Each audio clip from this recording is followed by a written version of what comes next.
Hey, good morning. Good morning, all. Am I audible, Amanda, Sagar? Can you confirm?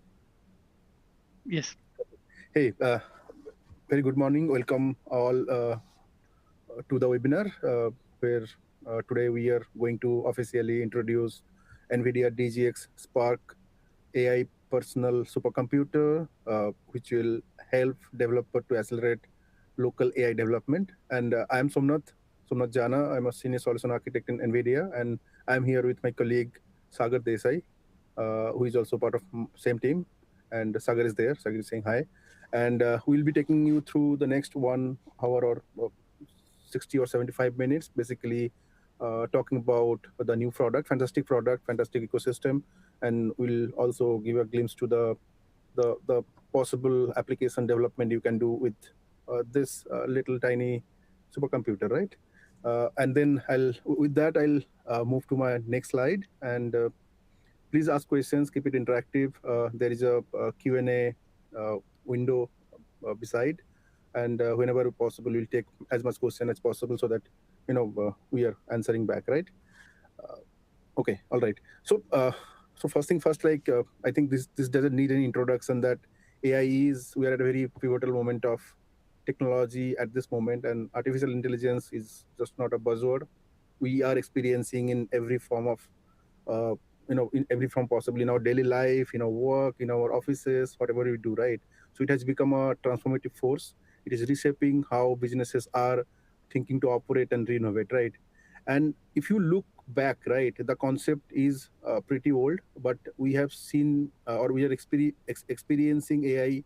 I'll say like to 2012 when the AlexNet came. It was a simple neural network based application which look at the image and understand, okay, if it's a cat, or basically it can identify image and classify what kind of image, right? It can call a dog, right? But then with advancement of compute, the rule-based engine, we have experienced perception AI. Basically, if you remember the old chatbots where you go ask some questions based on keywords, it can go and check the FAQ database and give answers, right? A typical perception AI we have experienced in the traditional chatbots, speech recognition. You are talking to some IVR engines and stuff. And then with introduction of transformer, larger compute like the GPUs and advancement of model technologies 2022, we saw a new kind of application which can generate content, right?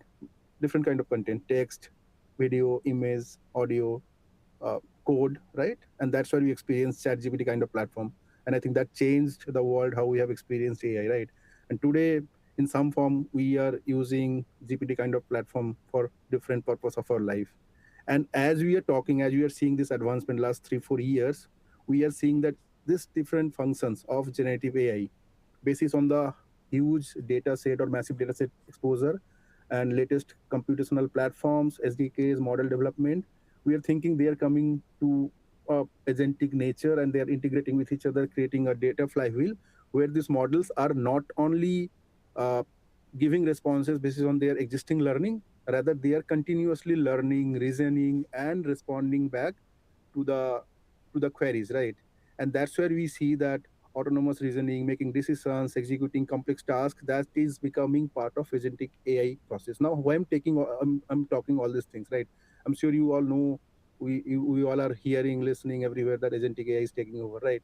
Because if you see today's application, today's approach for any enterprise or any business decisions, right? They are trying to bring those complex decision making together, and that brings automation and reasoning capabilities which gives automated resolutions or responses to those queries or processes, right? By analyzing live data, it can offer solutions, it can update records, right? It can escalate uh, certain things to the respective stakeholders, right? And this is a continuous process, and that's where we are experimenting that the coding assistance we are seeing, the automated customer services we see, right? Even the advancement in healthcare, all those things are the outcome of agentic AI. And eventually, as we are going for more advancement, we'll see that physical AI is coming more prominent, right? A classic example, the autonomous vehicle we see on the road, right? Those vehicles can understand from the road condition basis on their old learning from the existing vehicle data, and every day that can learn new information. Like, let's say if I'm traveling from my office to my home, right? If there are some potholes, some road blockage, the car is learning basis on the data, basis on the compute power, and if tomorrow that pothole is gone, it can go through the same path, right? So this is basically what I'm saying, that we are bringing more intelligence and more reasoning capability basis on the continuous learning which are they having, right? And because all these different kind of development and requirement, what we are seeing that it is not only impacting the typical software development environment where we have seen like the software developers or the researcher are mainly using computers like powerful computers and software stack to build some applications.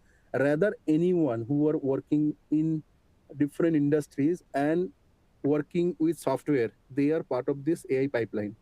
And that's where what we see that a new kind of developer ecosystem where it is not only the AI developer or the researcher, rather anyone like data scientist who actually mainly responsible for creating the data, ingesting the data, curating the data, they are also becoming part of this. Students who are trying to learn, a very very important community, right, who are trying to learn data science, who are trying to learn AI, who are trying to build some application as part of the capstone project using different models, right, they are also becoming indirect AI developer because they are having access. So we see a whole spectrum of developer who are trying to build or prototype or understand and fine tune some of the models around AI ecosystem, right? And that's where we see a massive explosion of AI development users, right? And if you see the data, this data from today, which is like around 10 million of data, this is the data from our NVIDIA developer ecosystem per se. We are anticipating there will be an explosion of data, and there will be hundreds of thousands of users by by upcoming years, right? And that means this needs democratization of AI, because the development is no longer limited to the specialist, but a global community of nearly millions of uh, users or people who are actively shaping the future of AI, right? They're helping to drive the innovation, and this innovation is happening across every industry. It could be the healthcare, finance, research, and beyond that, right? And that's where what we are trying to bring today, we are trying to bring the access to compute, access to the software stack, access to the model at the best possible way. So that ease of access is something we are going to discuss today, and how easily you can see those things. Now as we go and talk, right, as I manage a lot of enterprise customers along with the higher education and research segment, and one common thing which we hear from the developer or the data scientist is that whatever work I do on my local computer, and then I push those code base to the data center or the cloud, right? But the cloud access, like the GPU access on the cloud, is very limited, right? So often we have to spend a lot of time in the queue to get those access so that they can push their job. Because when we are building some smaller model on a computer, personal computer, right? Let's say a GeForce based, NVIDIA GeForce based laptop or desktop, right? It has got a fantastic compute capacity, but that is good for a smaller model. If you are looking for a AI professional pipeline and trying to integrate to the workforce and trying to build some application on that, the memory become a problem, compute become bottleneck, right? And then secondly, there is another kind of users, a large population of MacBook users, fantastic systems, and they're building their applications since forever. Again, the software ecosystem which you find on MacBook, right, that is very very limited. That is not very robust, like the way you will expect your AI ecosystem to be, right? And these two challenges often push the developer to look for cloud. Now cloud has got robust capacity, but at times it become very expensive also, right? So for personal development purpose, cloud might not be the best place to go if cost is something which is of the concern, right? Second thing, there are enterprise based data center GPUs, but again, because those GPUs are shared resources, often the developer or the data scientist used to get those access, right? So the dedicated access to that particular GPU is not often envisaged. And these two things actually create a bottleneck from a productivity point of view, from a GTM point of view, because moving workload to the data center or the cloud needs a lot of approvals, and not getting those approvals, not getting those access often cause delay in the development work, right? To mitigate these challenges and to available AI compute power access in the best possible time, what we have done, we have introduced a new AI personal supercomputer which is called as NVIDIA DGX Spark.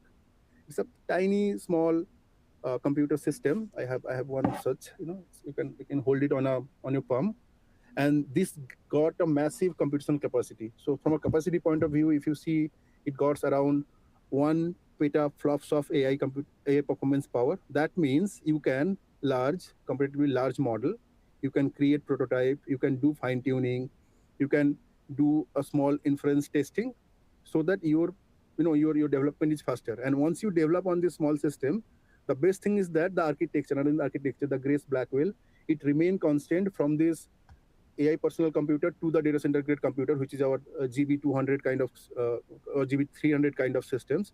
Whatever you build here, you can seamlessly port to the different production environment, right?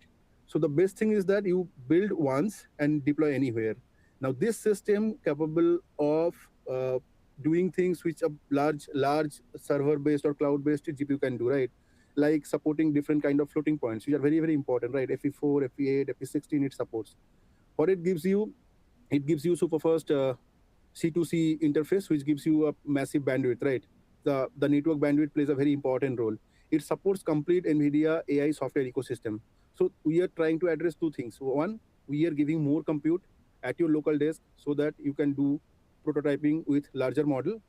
Around 200 billion parameters model you can run on a single DGX Spark system. Second, access to larger model software and tools ecosystem, which is part of our NVIDIA AI software stack. So you have both the problem being addressed. Now, of course, a question comes that 200 billion parameter is good, but I want to use larger model. Can I use more number of Spark? Yes, you can do that. What you can do, you can connect two of the Spark together.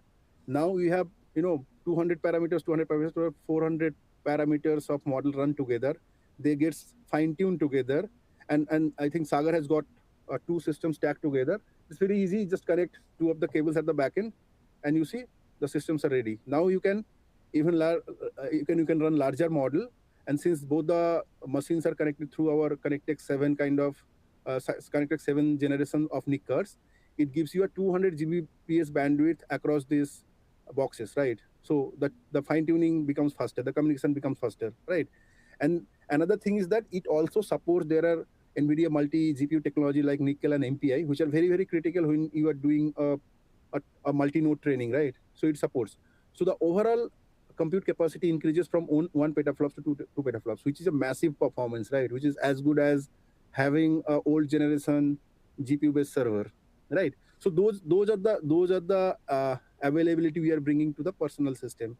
Now, of course, as I said, the vision is that you build here, you build on the left hand side on the DGX Spark system. But as you deploy, as your model goes larger, right? Maybe the UAT can happen on the larger system inside a full rack of system, and eventually deployment can happen on the extreme right side, which is like DGX GB300 kind of full rack solutions, right? But the best thing is that since the architecture remains same, all a Grace and Blackwell, wherever you deploy, there is no change in the application, there is no change in the code, and there is no change on the dependencies, right? And with that let's see the what are the different okay, before we move there, how you can access these systems can be accessed. Let's say I have one system, I can connect to the power. Another advantage of the system is that these systems can connect to the domestic power socket. So one of the main uh, things we hear about, that AI compute needs lots of power, but this doesn't need. Actually, it can connect to a normal 220 or 240 volt power socket which you have in your desk or in our home, and then you are done. And you can access this by directly connecting through Ethernet, or you are connecting to Wi-Fi at your home or workplace and then accessing through SSH, or we have a user interface, graphical user interface. Or you, in case you want to put it in a remote setup, you can connect to the network and you can SSH, or you can do remote access from anywhere, right? So it can become a kind of mobile or remote access platform as well, right? So the accessibility could not be problem that you have to carry everywhere the setup. And okay, so how quickly you can start with this thing? So to help that, you start with prototyping your application with DGX Spark. What we have given NVIDIA Sync. So NVIDIA Sync is a application which you install on your local system, and as you access this DGX Spark, automatically you will get exposure to the larger software ecosystem. So this is basically a console where you can see all the details about this particular device, like the health checks, like the upgrades you do, right? All those things are integrated. And also it directly integrates with different development tools like VS Code, Cursor. It gives you SSH access. So once you're connected to Sync, then you can start using all the possible platforms available there, right? And every day we are actually incorporating more and more platform, so that it becomes a complete UI for any developer who are coming and trying to develop using DGX Spark, right?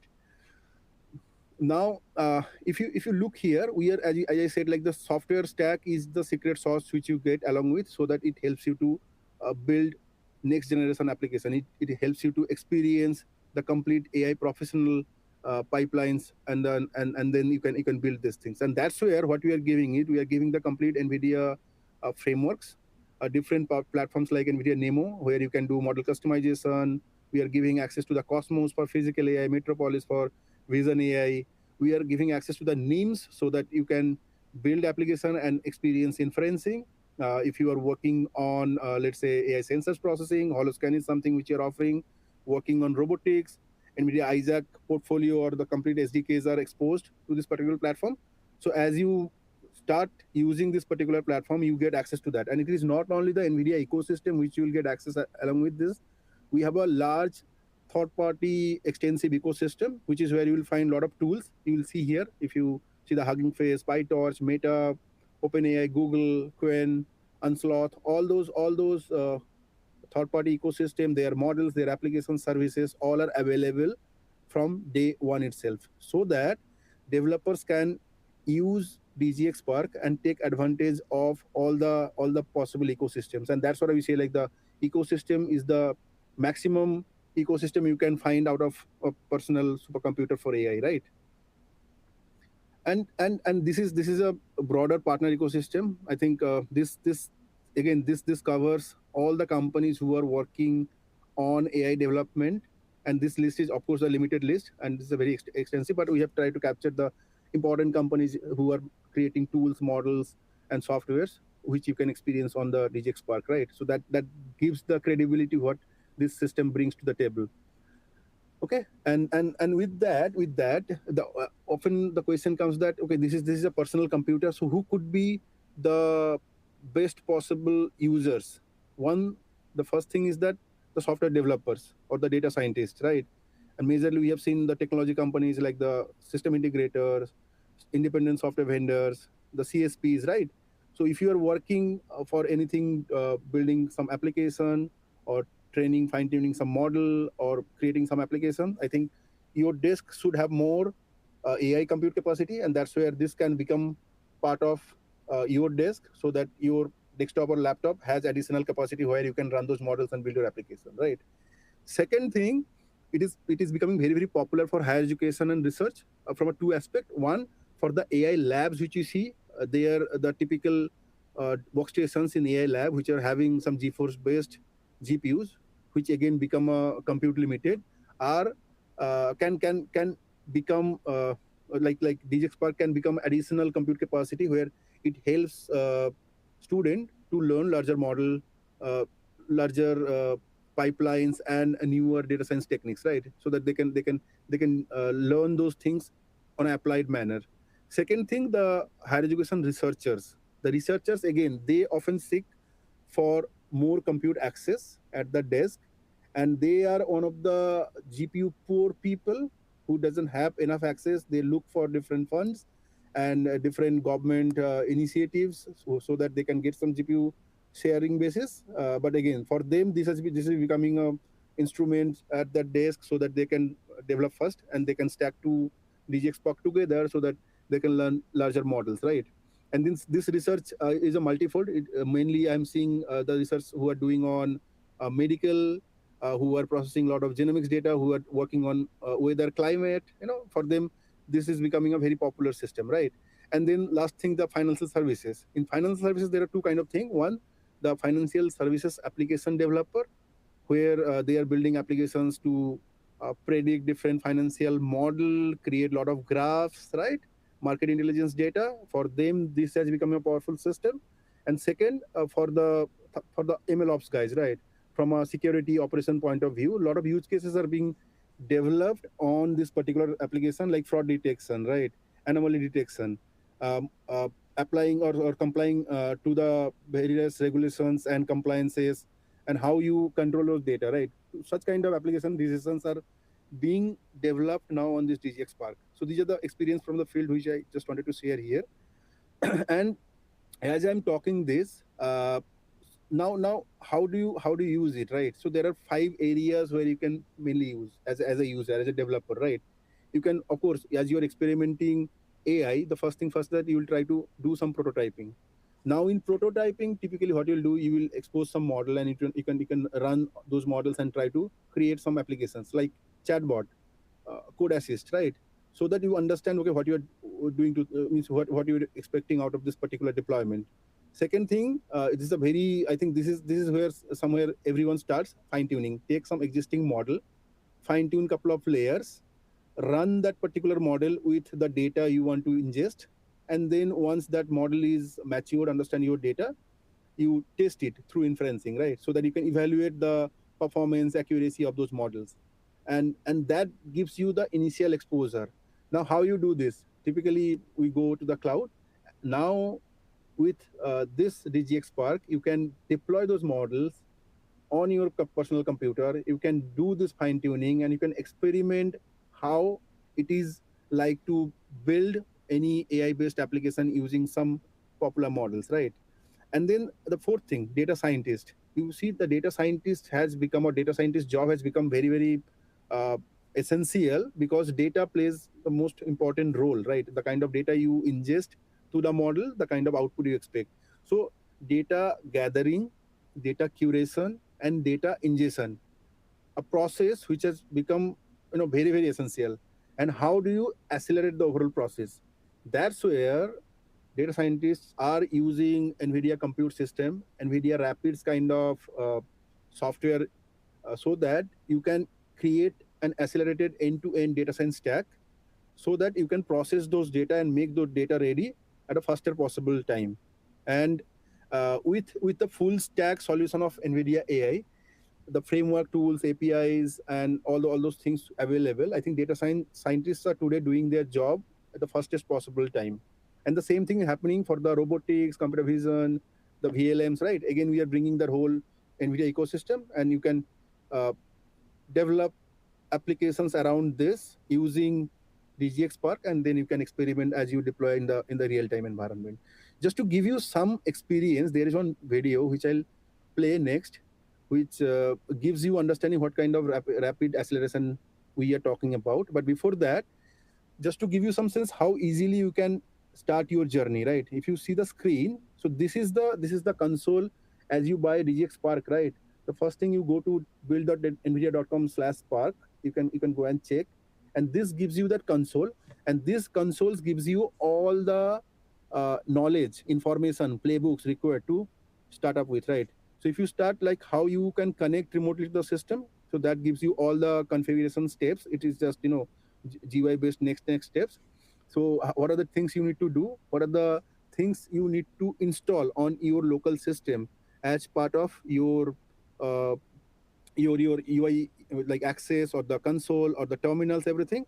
What other things you need, like the VS Code, everything is available. And along with that, to kickstart your experiment or learning, we are giving 25 plus different playbooks.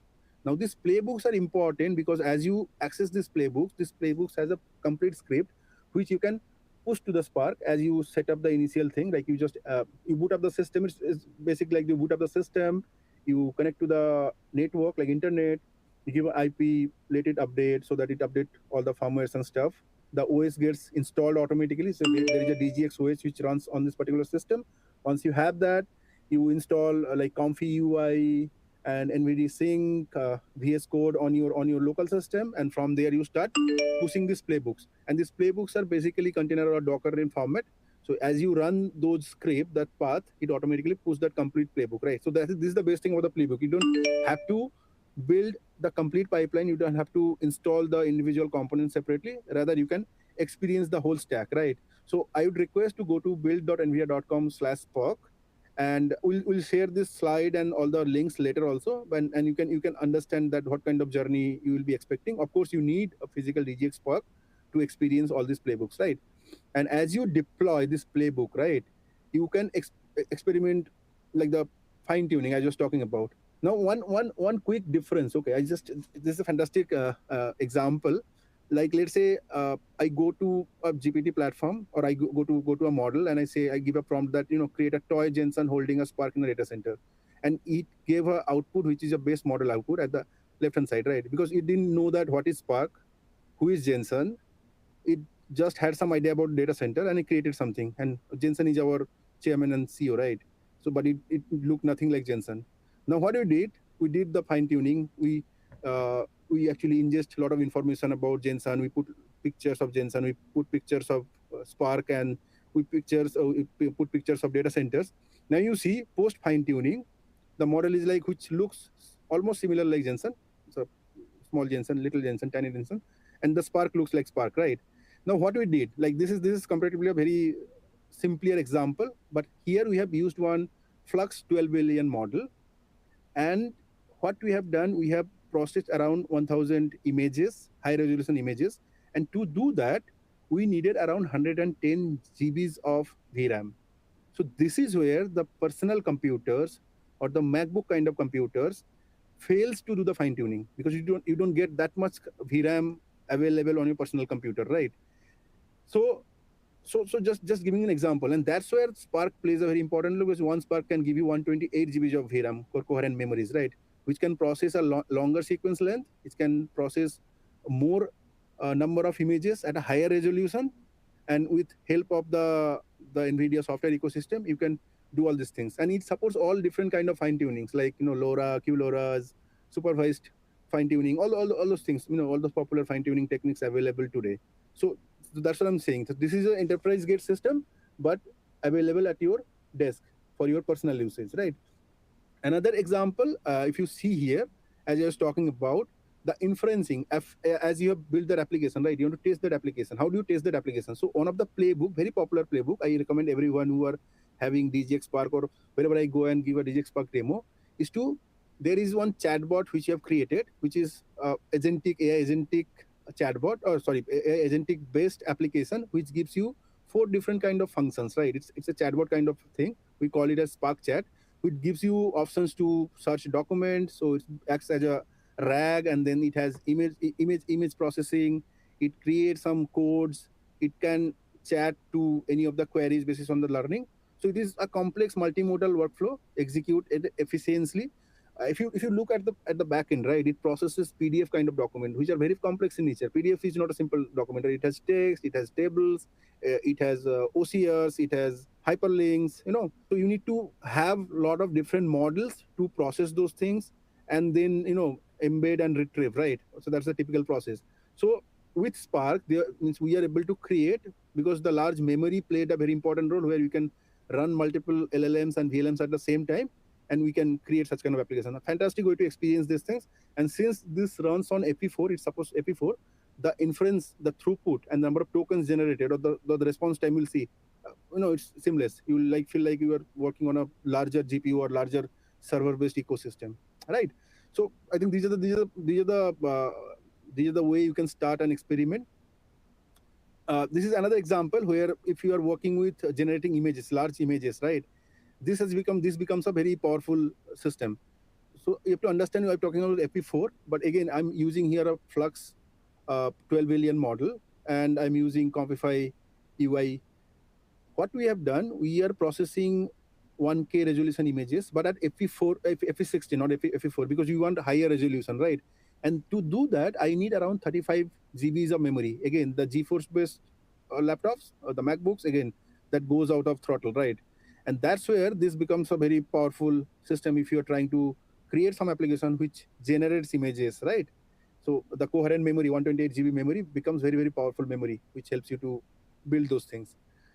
uh, and as I said, like for data science, it's a powerful system at your desk. It helps you to process a lot of data, and how much speed it brings. I think that I'll just go there. I'll show you some example. Okay, so this example, this is where one user who was using CPU for processing some data, and then they moved to GPU using some NVIDIA libraries, and we can see the kind of performance enhancement they are experimenting, they're experiencing as they are in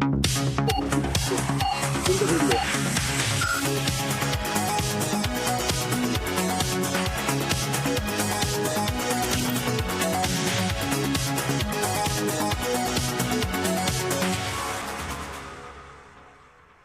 So if you saw that small video, there is audio. I don't know if you heard it properly, but it shows that no, comparing to the CPU based environment to GPU based environment, the performance enhancement was at least 3.5 times, right? So the same data being processed on a GPU based platform, 3.5 times faster. But what you did, we didn't make any change in the pipeline, because data scientists typically create a long pipeline and they don't want to make any kind of changes. We just incorporated a small API for a particular library, which converted the complete pipeline understanding from CPU centric to GPU centric, right? And what we used there, that we used a QDF, which is like CUDA data framework, which is typically used for data processing, and it overall accelerated the performance of the complete pipeline, right? So what we are offering along with this DGX Spark, we are offering the complete NVIDIA CUDA-X libraries.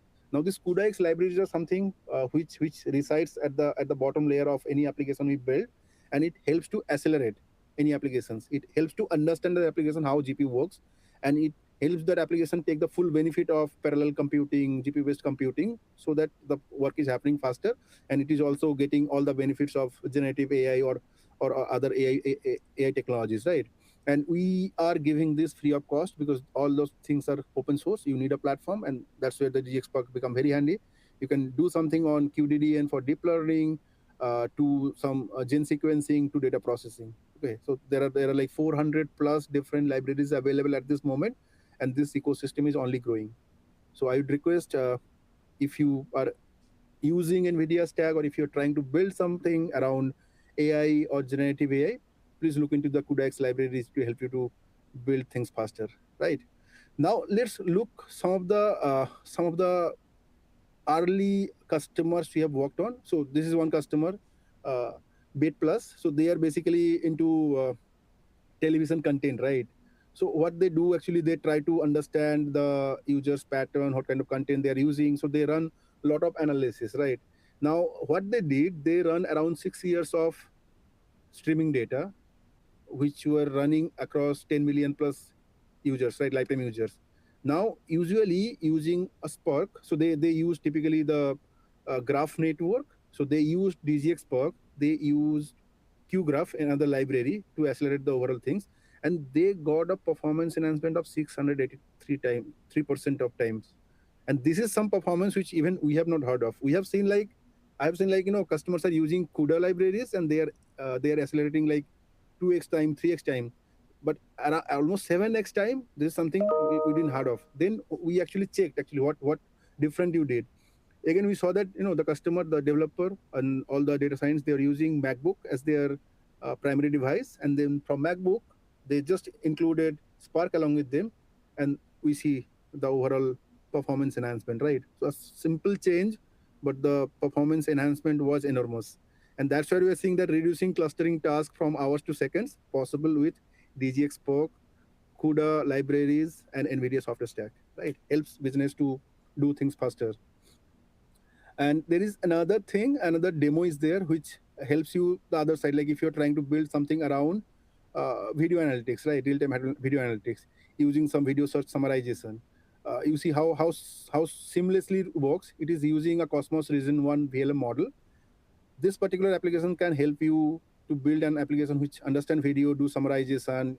You can talk to the video, you can ask question answer for different things happening across the video. And also, if you are fetching a real time feed from any camera, let's say there is a warehouse, right? That warehouse being monitored by a lot of cameras. If you want to create an alert mechanism, like if someone unwanted person enter into that warehouse, or something is falling down from the rack, right?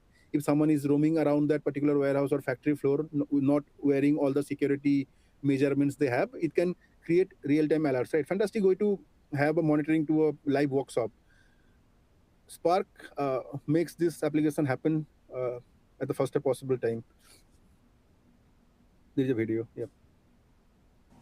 We are excited to share the new Event Reviewer feature in Video Search and Summarization AI Blueprint. This is designed to augment current computer vision pipelines with vision language models by reducing false positives and providing deeper reasoning-based insights. In this demo, you will see two main components, the computer vision pipeline and video search and summarization block. The CV pipeline uses grounding Dino to process video input, detect objects, and generate clips of significant events. VSS then processes these clips to verify the events and generate alerts displayed on the dashboard. In the Computer Vision Pipeline Manager, the user can first configure our input stream, define the detection parameters. For instance, here we define a cardboard box, and then specify a VLM prompt. This prompt is sent to VSS along with the event for further analysis. Once the user clicks on process, the CV pipeline detects the events and sends it to VSS. Here you can see all the alerts being shown on the VSS Alert Inspector UI. For a given alert, you can click on the Info tab to get the metadata for that alert. User can then click on the Chat button to further ask questions for a particular clip. Here, we ask the agent to describe the condition of the cardboard box, and it replies back saying that the cardboard box seems to be slightly worn with visible creases and some damage. We can go back to the dashboard and ask another question for another clip, like, are any of the boxes getting stuck or getting damaged? And the agent responds back, no. So this feature can greatly enhance the current computer vision pipelines by adding additional insights.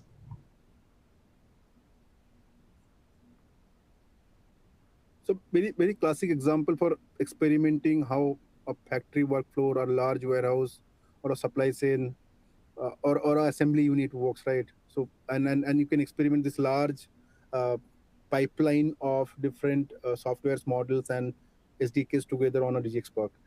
Just to give you some sense that what kind of computational capacity we can expect here. Okay, now coming to the use cases for higher education. Of course, the research prototyping. Everyone is using some GPT to build their own research use cases. But how you can enhance or how you can accelerate the overall research prototyping, how you can create a lot of different applications in the process of creating your research prototyping, right? So that's one thing you can do. Second thing, as I said, like the labs, like how the curriculum becomes more applied curriculums. That's where these systems brings lots of computational capacity to the local labs, and even a lot of students are looking for such devices. I've seen in past, students have bought lots of Jetson to create some robotics project. Now for the generative application, this becomes a powerful system which can gives you that additional computational capacity at your desk, so that you can experiment, you can create some capstone project, or you can create some idea which can be part of the inception or incubation ecosystem, right? One of the classic example, what we have seen in NYU, one of the early adopter, though they have got large GPU, NVIDIA GPU cluster at a data center level, but still, again, having access to those GPUs continuously was something which was not as seamless as the researcher will expect. But with introduction of DGX Spark, the researcher has accelerated their overall job significantly, because they are trying the prototype and then they are deploying on the larger cluster as they are getting access whenever they are getting access, right? But the waiting for GPU is now has reduced because you have computational capacity at the desktop with DGX Spark. And similar kind of example we'll see as we are rolling out this DGX Spark system in India and this part of the world. We'll have many such examples, right? And for financial services also, a typical example is NASDAQ, where we have NASDAQ has built their fraud detection, risk assessment kind of services and applications on DGX Spark. Their developers and MLOps engineers are using DGX Spark to build a lot of new applications and also bring a lot of efficiencies and enhancement to their existing operations, right? So that brings value to the developer who are working with FSI companies, BFSI companies, right? And finally, we are looking into healthcare, like the fourth key pillar where a lot of use cases are happening. So if you're working in healthcare, you're working in genomic research, or you're trying to create some AI-enabled medical devices, or you are trying to create some agent which understand a lot of medical jargons, medical symptoms, and provide recommendation, like the clinical agent, right? Typically we call it just. That's where this can become a very important device. Even it becomes an important device where someone is trying to process a lot of scan data, X-ray data, MRI data, and to predict certain kind of diseases or defects, and that's where this computer system become a local powerful computer system, right? And how do you get along with this DGX Spark? As you buy a DGX Spark, you get the hardware, you get business support system, you get NVIDIA AI enterprise support. Of course, there are some cost and other things associated, uh, so that you get the RMA and all. And the overall thing, what we are trying to convey today is that just because you do not have access to the cloud or data center grade GPU continuously, it should not restrict your AI learning, AI development, AI prototyping, fine tuning, or creating a small model and inferencing. You should start at a smaller capacity as a personal AI supercomputer, which is smaller in form factor, but not smaller from a capacity point of view, right? And then as you build, you can start experimenting on a larger cluster. And the advantage is that I just want to highlight again the AI, NVIDIA AI software stack, and then the third-party ecosystem stack, which I showed at the very beginning. All those things are supported because the architecture and platforms are seamless and same across the personal computer, workstations, and data center. So you build once, you deploy, and so that the scale you get on larger data center, but your build or the product or the application remains same across everything, right? And with that, the question comes that, so from where you can buy? You can buy a DGX Spark, like this is the NVIDIA Founders version, the golden box you see at the center, or you can buy the same thing, same architecture, same components from different OEM ecosystem. So we have a large spectrum of OEM partner systems, same thing, same software, everything same.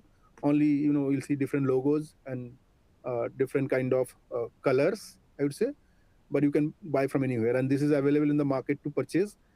There are some links from where you can directly go and inquire from where you purchase, because for different regions, the suppliers and the distributors are different, and all those informations are available as part of this CTA resource file at the very top. If you see, like the Spark Marketplace, if you go here, you will learn more. You will see all those links. We'll be sharing this presentation. We'll share those important links post our webinar, and I think it will be helpful for you. Okay, I have presented what I was supposed to present. I'll take a pause. Maybe we'll look some question, try to give answer, and then I'll give it to Sagar, who has got some fantastic live demos, which will be very, very exciting. So stand by. Yeah, awesome presentation, Somnath. We learned a lot. So there are a few questions which are repeating continuously. I will read it to you and would love to know your opinion on this. So folks want to understand how the DGX Spark compares against the data center GPUs, where to choose when. All right. It's a good question. It's a very common question. As I said, it is not competing. As I said, like if you see our GPU architecture, right, NVIDIA GPU architecture, we create different generations. Present generation where we are running, it is on Blackwell. Okay, so Blackwell is the GPU, Grace is the CPU. So Grace and Blackwell comes together. Now, if you see Grace Blackwell 10, GB10 is something which is running inside Spark, right? If you see our data center grade GPUs, those are like GB200, GB300. The Grace and Blackwell architecture remains same. What we have done, that we have increased number of cores inside those Blackwells, right? We have increased the memory. Here it is 128 GBs of memory. On GB200, you will find larger memory. You will find 188 GBs of memory. You will find 180 GBs of memory, 288 GBs of memory in GB300. So the coherent memory has increased. Number of tensor cores, CUDA cores has increased inside those data center GPUs because those are bigger systems, right? But the platform remains same. It is not a competition. Rather, as I said, it's the same architecture. The form factor is smaller. So you may not scale beyond 200 billion parameter. For a data center grade GPU, maybe you are running on a trillion parameter. So you understand, it is basically the form factor, or otherwise the same system. It is like like mini pro plus kind of thing, right? Right. So meanwhile, I'll start sharing my screen and I'll at least start my Docker command running. so that users can follow and look into. And meanwhile, I will like you to answer a few more questions we have generally what we are seeing. Okay, over to you. You can take over the screen, and any question which you might have found interesting, I can take that. Yes. So I'm sharing my screen. Let me know once it is up for you guys.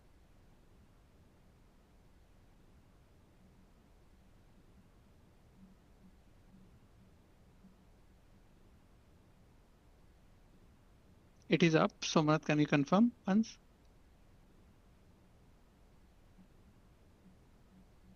Sure. Yeah, I can see that. Yes, yes. Yes. Go ahead.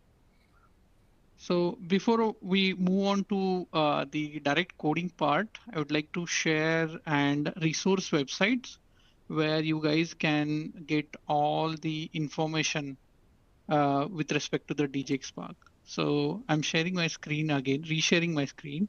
So this is build.nvidia.com/spark.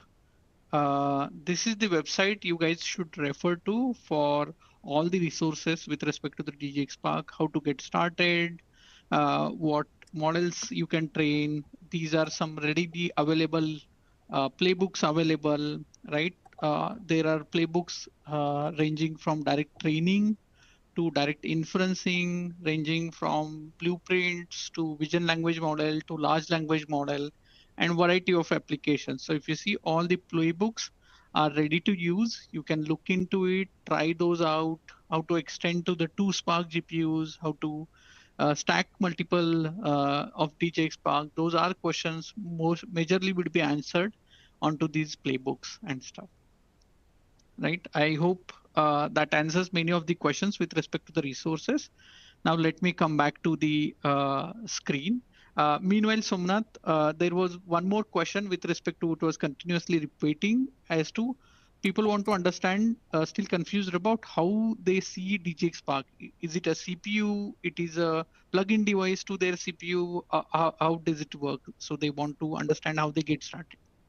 So basically, this is the box, right? This is the box, and this box, this is a full computer. It has CPU and GPU together.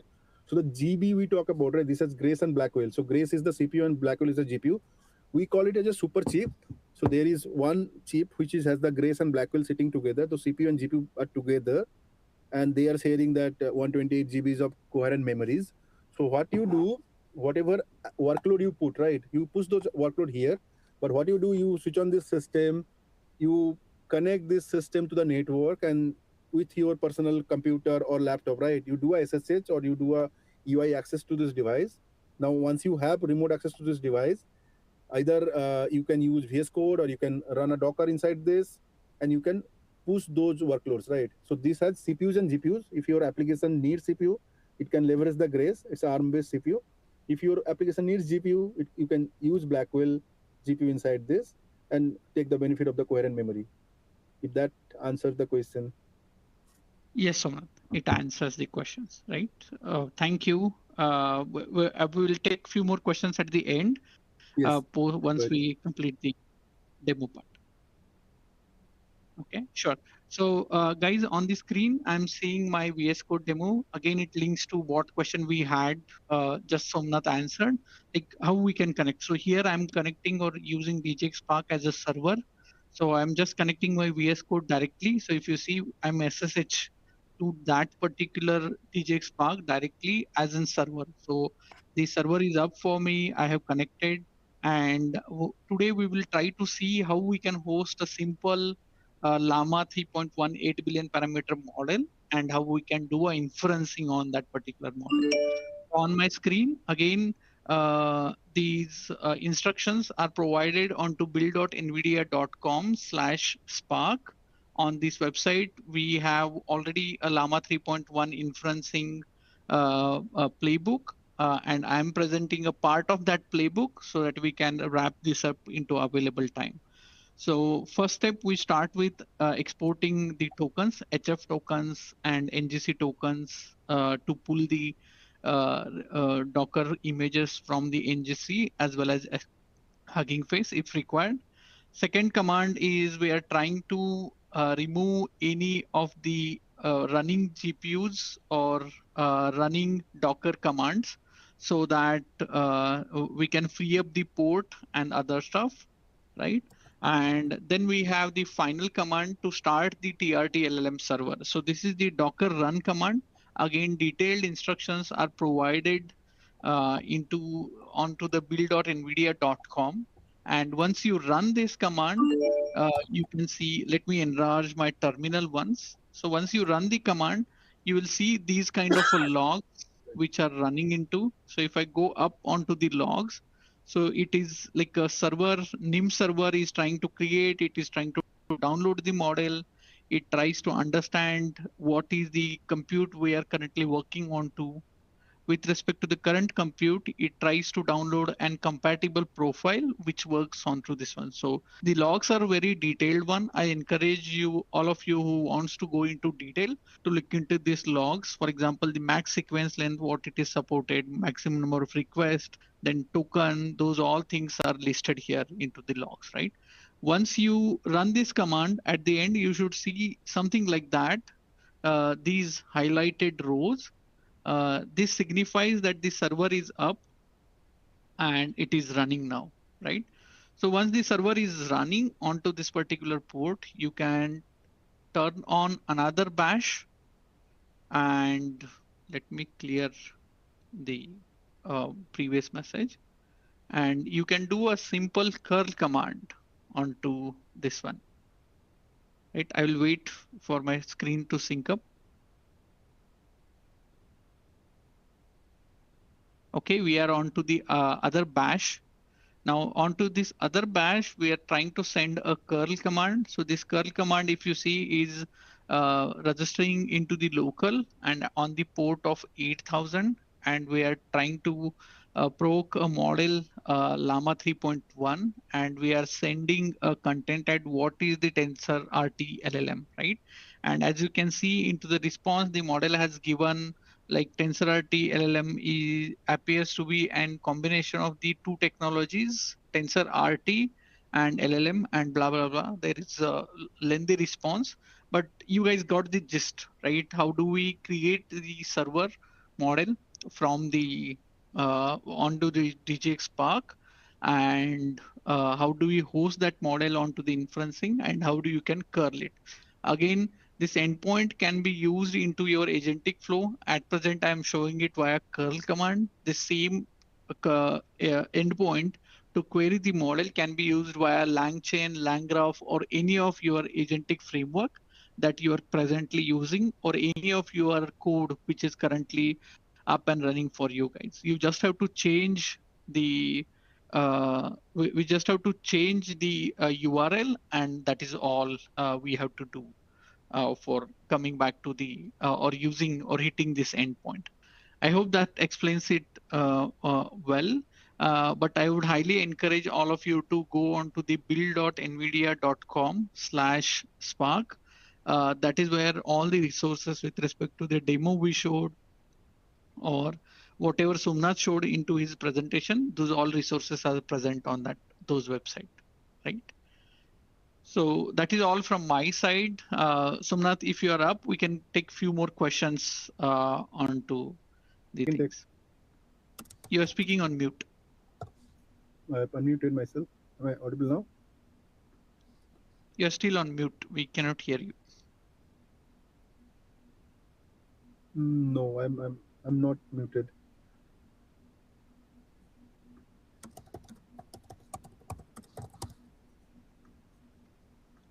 Hello?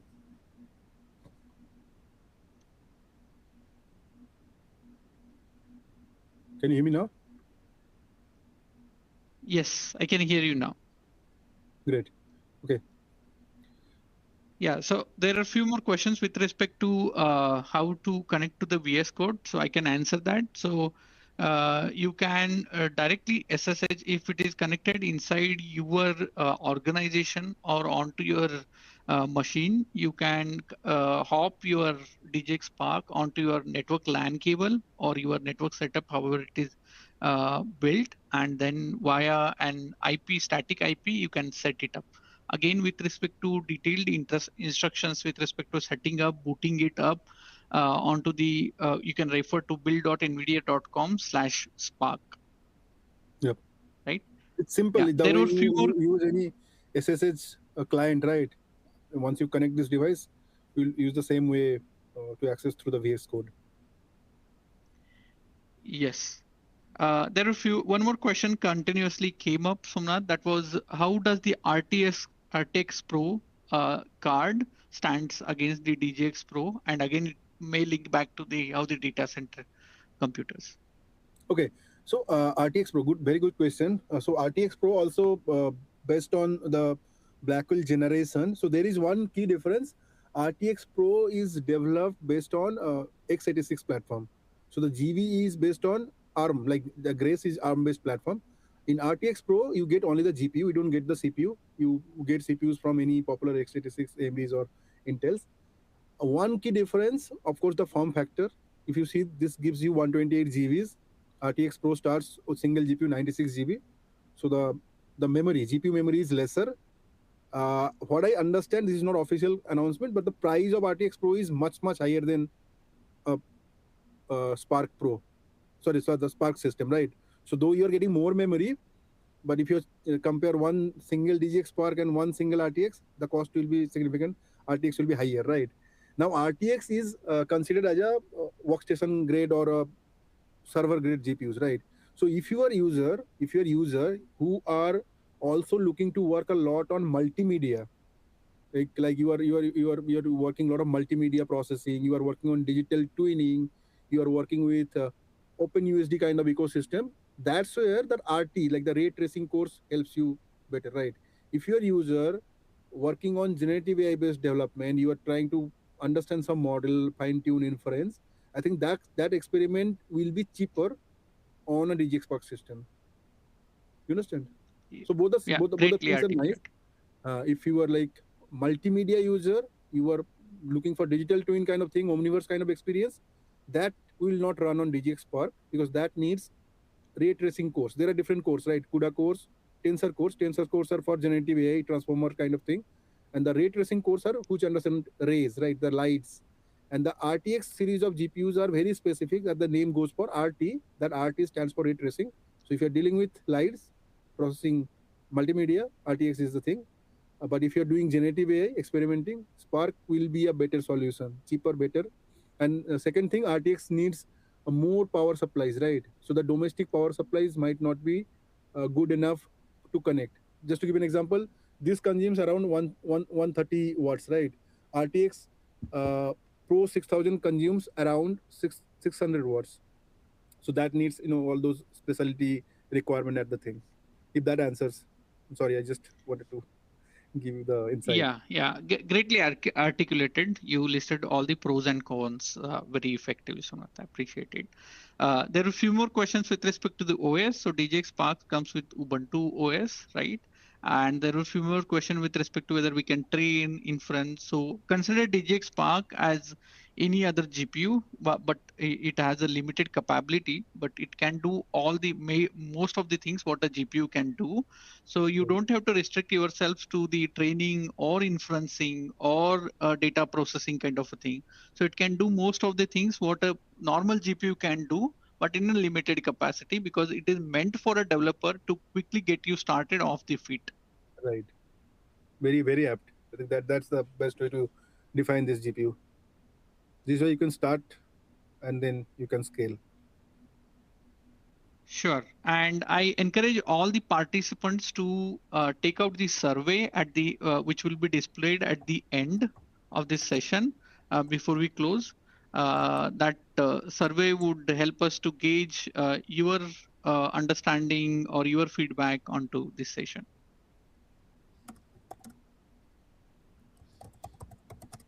Any other Right. question So which we might take? We have some time, I think. yes. Let us see that. Right. We take a couple of questions. I'll just read out. One question. I'll just take this question. Is Spark suitable for gaming? No, this is not for gaming system. As I said, gaming needs ray tracing. We have GeForce series of GPUs, which will give gaming capabilities, right? So you can go there.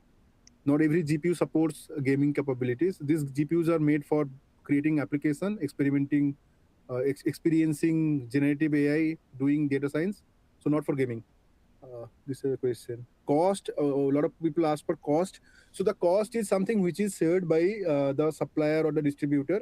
As you share this document, you can go to the marketplace. You can understand who are the respective reseller in that particular region. Like in India, who are there, for the other regions in APEC, who are the reseller. You can go and, or any other geography, you can go and check with them. Cost is something they can share up along with, right?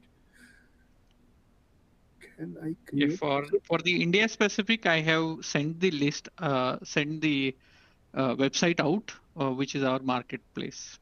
Perfect. So another questions, can I create multiple tenants with RBAC? So you can create multiple tenant, of course, but concurrent user will not have access to this particular thing. This anytime only one user can work on this particular device. So there is no time splicing or virtualization kind of feature in this. Okay. So as you push, when you are pushing a workload, only one workload will go inside. Yep. And again, I encourage all the participants to take out the survey, which is currently aired onto your screen. That would help us to improve further and consider your feedback. Right. Another questions people keep on asking that what is the OS? DGX Spark comes with DGX OS. Basically, this is a revised version. This is a revised version of Ubuntu. So it's a Linux OS. At this moment, there is no way you can install a custom OS because you have not tried, because it is not only the operating system we install. We do install a couple of underneath prerequisites like CUDA I was talking about, a lot of drivers for ConnectX, right? So those things are not widely available for other versions of Linux operating system. Of course, Windows will not work on this, but custom OS at this moment, no. It it has to be the basic OS. Maybe in future we'll have more options for different operating systems. This system available only for physical usage, like physical device. There is no cloud Spark kind of thing.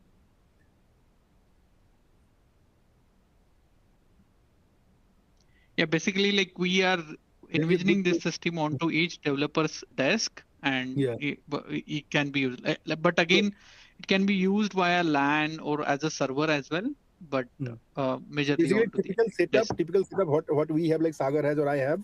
So we have our own laptop where we do coding, and then beside our laptop we have this Spark. This is connected through the network. So whenever we have to run a little model to do some testing and fine tuning, right, we push that particular thing there. There is a good question. I'm using MacBook Pro. Can I use MacBook Pro CPU instead of Grace CPU jobs and Blackwell for GPU? If you can segregate your uh, job scheduling accordingly, I think why not? Sagar, the question is that can I use MacBook Pro CPU for CPU jobs and then Blackwell for the GPU jobs? I think it will be like that. Nah? If you can segregate the jobs to run to different places, why not? Like the pipeline has to be created accordingly, right? Yes, pipeline has to be created. So it has to, like in that case, DGX Spark would act as a server, and your pipeline has to do the CPU action onto this one, and then send all the requests wherever the compute needed to the Spark. So we can take one more question, and then we can go to wrap. Sumnath. Yeah. One more question. We'll share this document. Everyone is asking, and that gives the complete software stack we are discussing today, right? I think, yeah, I think we are good. Yeah. We have to close. Sure. Thanks everyone. We We'll appreciate meet on. everybody participating and listening to us. We hope you learned many things. We look forward to doing this as in series where we'll bring up many new content with respect to 3J Spark and vertical specific applications in future. Looking forward to all to again participating onto this. Thank you. Thanks everyone. Bye. You have a good day.